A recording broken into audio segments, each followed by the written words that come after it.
It's sickening. Please stop it. Okay?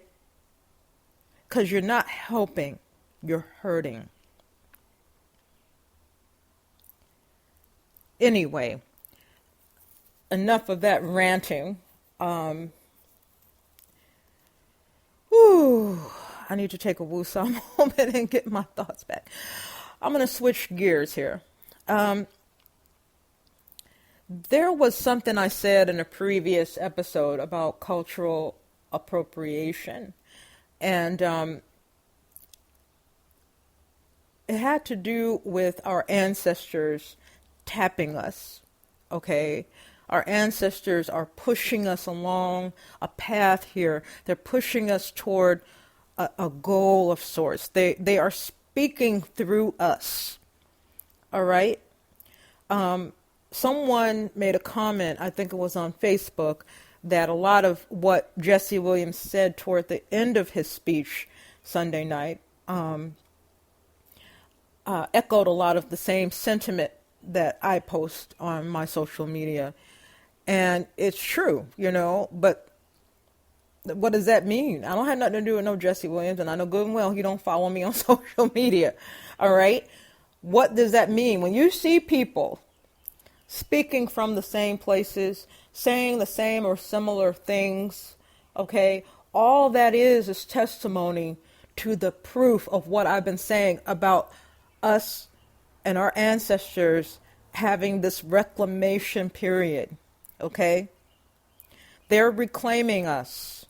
They are the ones waking us up, okay? Not our little poor Hotep brothers over there, okay? The ashy and the dusty and the musty and the crusty. It ain't them, okay? Maybe they got so much white blood as a result of, the sexual assault back in their family line during slavery. Maybe those are the ancestors that are speaking through them, not the African ones, but the enslaver ones. Okay, so that could very well be why they talk the way they talk. All right, but as far as those of us whose African bloodlines are really coming through in a spiritual sense, okay, because like I said, genetic recombination is so random. And the possibilities are just, astronomical, all right, statistically, and exponentially. It's just, you never know how something is going to express itself. That's phenotype, okay? You just don't know. You can't guess, okay? So never mind the fact that someone's African genes might not come out looking as strong, but that spirit, which you cannot see, which is in the bloodline itself, can be. And Jesse Williams is an example of that. Okay? Our ancestors are reclaiming us. They are tapping our shoulders. They are pulling our coattails. They are yanking our hair. They kicking some of our asses. Oh, yes. But it's all done in love. It's done in love, all right? They're doing everything they can do to get our attention, to make us see some things that we have been shut off from or unaware of for a long time, okay? A friend of mine did a Periscope or a Facebook Live video, I'm not sure which, in response to last episode, Cultural Appropriation, and he expanded on his views about hoodoo, and that is another example. More African people in this land are starting to reclaim their ancestors' spiritual practices and traditions, okay? And fortunately, they are seeing, that it's currently white dominated, if you want to believe the internet anyway. Those of us who know people on the ground might have a different view of that depending on where you live also. But if you look at the internet and social media, you'll see, it's pretty much predominantly a white thing now. Okay? That is not hoodoo. Okay? That's some Wicca-doo or Wicca-doo-doo. that's not us. So we are reclaiming our own things. I'm starting to be a little bit more free with sharing some of the things that I do myself that can be used by folks who don't have the familiarity or the experience helping themselves with these things. So I am sharing some of the things I know. I don't share everything because some things I am not allowed to share. Okay? I am not allowed to share. They're proprietary in a spiritual sense and in a lineage or heritage sense. I'm not allowed to share everything I know. Okay?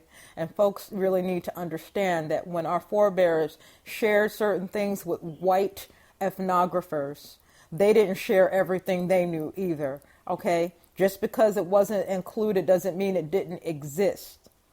Okay?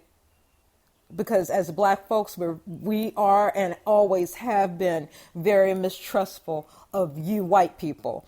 That is just a given due to the history of how white people treated us in this country. We don't have a choice but to be that way. That's just our default way. You have to earn your way in here. Okay? It has to be earned. We will not just give you our trust by default. That's just the knee-jerk reaction to the types of trauma that we still have today, and that is in our ancestral memory. That is not to slight you. That is not to put you down or insult you. That is just a reality that you are just going to have to accept. So for whatever reason, there's this prevalent notion out there that we have no problem giving our ancestors' enemies all our secrets. Okay, and the keys to all our mysteries. So everybody's under this idea of this assumption that everything that's out there in these damn ethnography books and these folklore books is 100% absolute true or 100% absolutely complete. And that is not true. Now, don't come up in my inbox asking me, so what wasn't in there? Because I ain't telling you shit. Okay? If you need to know what isn't in there, all you got to do is ask your ancestors. That's what I do. Okay? You got to be tapped in. It is not a hard thing to do. There's nothing for you to give up. If you have a religion already, I ain't asking you to switch a damn thing. I'm not asking you to give up anything. You don't have to. You Christian, you Muslim, you Buddhist, whatever. You lose nothing tapping into your own. What do I mean by your own? Because you are them, okay? When you honor your ancestors, you honor yourself and vice versa. When you recognize your ancestors, you recognize a part of yourself that you didn't see before. There is nothing a-religious about that. Or not maybe a-religious, but there's nothing in that could compromise any religious belief. There is nothing in the Bible that tells you you cannot honor your ancestors. So don't come to me with the simple retort, well, there's nothing that says you should. Because, you cannot do that. Okay? Ancestral reverence was not a part of what they were doing back in those days. This is what your ancestors were doing back in those days. Don't get it twisted. To deny your ancestors their due is to deny the true essence of who you are. And if you think that that's okay, you some sort of new fool. You cannot be reached. You are the one that will be left behind. Okay? Because it's happening, whether you want it to or not, whether you like it or not.